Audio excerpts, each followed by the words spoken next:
Good afternoon, everyone. Thanks for joining me in this video. This is Thursday, April 16, 2026. I reached out to get the original memo, internal memo, circulated by the Nigerian Customs Service about the planned attack on Nigeria Airport, Nnamdi Azikiwe International Airport, Abuja, on some facilities in neighboring Niger State and also in Abuja prison. So they said that the memo is confidential, that it's not supposed to be in the public spaces. So I have seen about 10 of news media houses reporting about it. So I needed to see the memo myself, because that is how I do my things. If I see news, I will have to get the memo, get the original source of the news before we report it. But however, I was able to reach out to confirm that, yes, it is true that the Nigeria Customs Service have sent memo across because the Boko Haram Islamic militants want to hijack Abuja Airport. Anyway, the memo reads that they are planned to do this because they want to carry out a large-scale attack to scare people and release some of their members that they brought to Abuja. But that is not it. No, that is not it. That is not it. So I'm not saying that the intelligence of the Nigeria Customs Service is wrong. No, that is not what I'm saying. But I'm saying that their intention is not just to come and release people in Abuja. If their intention is to come and release people in Abuja, they will not go and attack Nnamdi Azikiwe International Airport. They will not plan to hijack the airport. So I think the primary concern should be planes that are coming in. Because if these people want to attack, they will attack at a time where a plane will be heading to Abuja. Anyway, that is by the way. Now, let us focus on the American intelligence. You know, Akpabio was saying something yesterday. I don't really know how Godswill Akpabio, the Nigerian Senate president, think. I don't know whether he thinks everything is just cruise and cane. The world is changing so fast.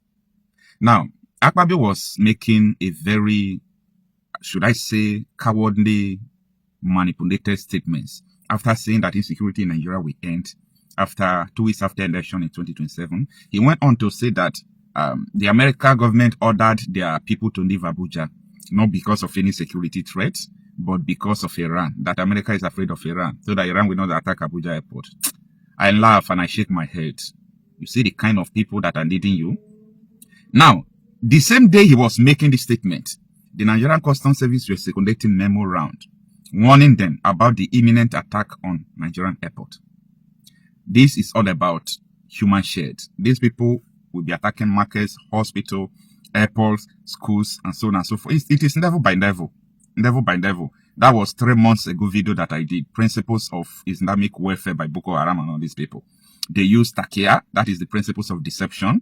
They use Ahudabiya, that is principles of peace deal. So when you see people making peace deals, the principles of war, you don't know about this. They can tell lies about whatever they want to do just to deceive you. So I talk about the principles of infiltration, that they can infiltrate the military, the Aso Rock, the government houses, so that people will be making policies that will support them. That is why you are hearing someone like Nuhu Rebadu telling you that they are their brothers. Terrorists are their brothers. Army spokesperson is telling you that they are prodigal sons. These are what infiltration costs. That is how they defeated, American-backed Afghanistan soldiers. They infiltrated them and they won them. So infiltration is a very, very sophisticated but manipulative warfare by these people. Then I told you people that the last phase is principles of human shed. When you see these people keeping ammunition in mosques or in churches or in hospitals, kidnapping doctors, I said this thing 3 months ago. Go and watch the video. I told you when you start seeing this thing happening, you know that that is the final phase. Yeah, it is a final phase of these people. So don't believe anyone telling you that it's because of election, all these things are happening. So we have been doing election for 20 years. These people have been killing. Is it election that made you people to push Sharia into Nigerian constitution? These people never, in fact, if it is because of election, why would Ali Modu Sheriff appoint Boko Haram commander as a commissioner of religious affairs for the implementation of Sharia in Nigeria? Why would they invite Nakurawa terrorists to start teaching the dictates of Sharia that Nigeria is going to turn into Sharia state? You think these people in government don't know what they are doing? They know what they are doing. So it has nothing to do with election, because if election comes today, after the election, the insecurity will increase. Write this somewhere. Because these people are being backed by the people in government. No insecurity will persist anywhere in the southeast, northwest, if the government is not in support of it. if the government is not in support of it. So I really want Nigerians not to don't be distracted. There are so many things going on in Nigeria. Nobody's reading news. Nobody's understanding what is going on. Go to Guardian News, Washington Post, AP, CNN. Go to all these news media. They are reporting about what the Nigeria Customs Service is sending out, which is the imminent attack coming at Abuja Airport. Now, we are not sharing this news because we want people to be afraid, or we want people not to come back to Abuja or using Abuja Airport. No, that is not the aim. The aim is that when a security alert is issued, it's supposed to be a public something, not a secret something. You get me? Because you don't know who is going to affect. I expected Nigerian so-called celebrities who are distracting you now to be serious about what is going on now. Look at the rate of killing. Yesterday, I also reported about the memo shared by the Plateau State General Hospital. They are saying that there is an attack coming, not in Plateau State alone, but the whole hinterland of the terrorist attacks going on in Nigeria. So they want doctors, they want to abduct doctors into the bush to start treating them. Some people said, wow, that is to say that they are wounding them, that they really want doctors to come and treat them. That is to say that there is progress. I laugh. These people are actually creating a kingdom. They are creating a government. They need doctors. This is their way of recruitment. They want to recruit doctors. Nigeria should wake up. Wake up, wake up. Something is actually going on. Something is desperately wrong. Dangerously wrong. Something is about to happen in Nigeria. When US issued the alert, Nigeria government debunked it. Do you understand the rate of foolishness we call leaders? This is not to disrespect elders, but I'm talking about their policies and mentality. America is telling you that there is a danger, like something very dangerous is coming in Abuja. Instead of you to now send your secret service like DSS to go and meet maybe an American embassy or US mission in Nigeria. Wow, this is the memo you issued to your people to be alert of danger coming to Abuja. Tell us more. Share this intelligence with us. How can we counter it? That is how to approach situation. Then they just overlook it. Akpabio is saying this because of Iran. Oh, no problem now. It's Iran that is coming to bomb Abuja Airport now, right? But they go tell no. So it is Iran now that is coming to bomb Abuja Airport. No longer, oh God. No, it's time to wake up. And that is why I am calling for a gun revolution. I am calling for a gun revolution. There must be a gun revolution. What I mean by a gun revolution is that everyone in Nigeria above 18 years, be you man or woman, you have to get a gun. You have to get a gun. Go and join vigilante group, join NEFS, join everything you want to join now. That is the highest and simplest way to get a gun. So that you can buy a pump action. You can sell your lands to buy pump action. You can sell whatever you want to sell if you don't have money to buy pump action. I am saying this because this is very important now. Everyone, anybody who is not taking the issue of insecurity in Nigeria serious, don't take the person serious. Anyone who is not taking the issue of insecurity in Nigeria serious, don't take the person serious. There is no any other way. We have cried for Nigeria to divide before. That these people should not be able to infiltrate everywhere before people will start saying that, oh, we don't need Nigeria again. We have called for Nigeria to disintegrate before. That could have been a solution where people can manage their territorial integrity. Because we understood how Lebanon was conquered, how Turkey was conquered, how Egypt was conquered, how Iran was conquered, and so many places. This is just the step. Doing what they are doing, killing people, attacking everywhere. They will infiltrate everywhere. If you talk, people in government will tell you it is not it. Why? Because they are part of them. And there is nothing you can do about it. So, the urgent solution, I am repeating this, the urgent solution now is that go and get gun. Boko Haram is not a special breed though. All this is swap, all this militia, they are not special breed.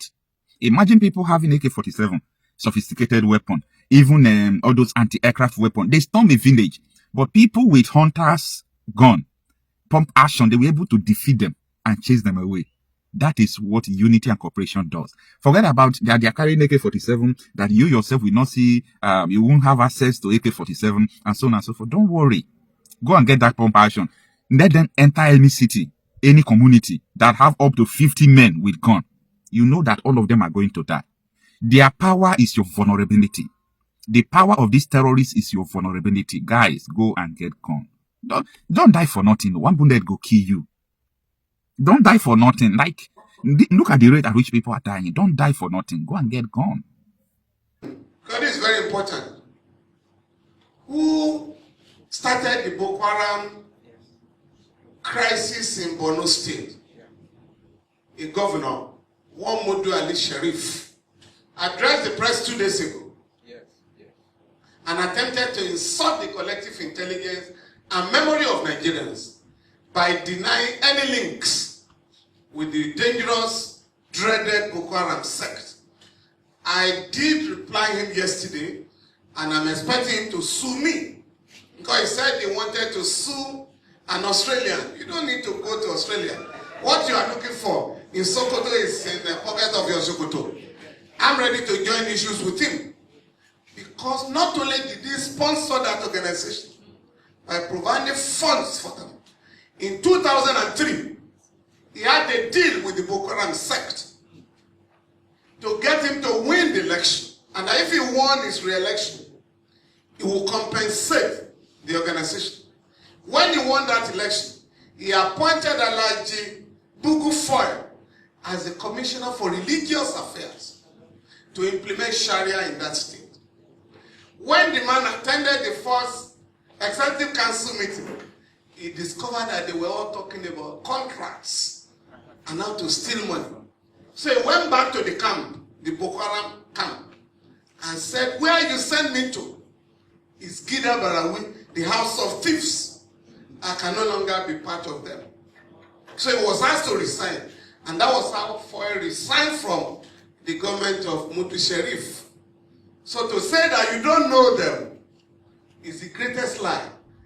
I was just reminded this morning by somebody from Borno State that something was missing in my press statement.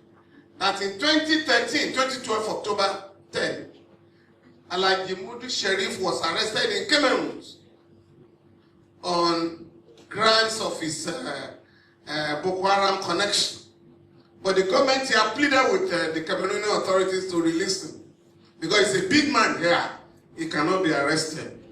But 2 weeks ago, a special envoy of President Goodluck Jonathan, Reverend Stephen Singh Davis, told the whole world that Alhaji Sharif, the former Chief of Army Staff, Ian Jerika, and some senior officials of the Central Bank of Nigeria have been funding the Boko Haram sect.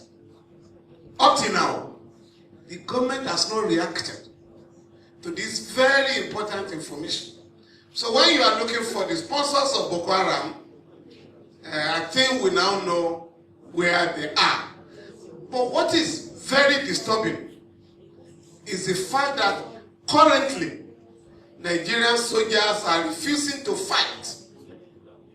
A part of Nigeria has been annexed by the Boko Haram sect, and they have named the place the Caliphate Republic. As of this morning, not less than 10,000 Nigerians are in Cameroon as refugees. They've left their homes, and we want to warn both the APC and the PDP, the two ruling parties in Nigeria, dominant parties, to stop politicizing the Boko Haram menace. What is required on the part of all of us is to unite and fight this dangerous phenomenon. But to start pointing accusing fingers because a former member of the APC has now moved to the PDP where he rightly belongs. When he was with you, he was not a Boko Haram sponsor. Now that he has left, he's gone back to PDP, he has suddenly become a sponsor of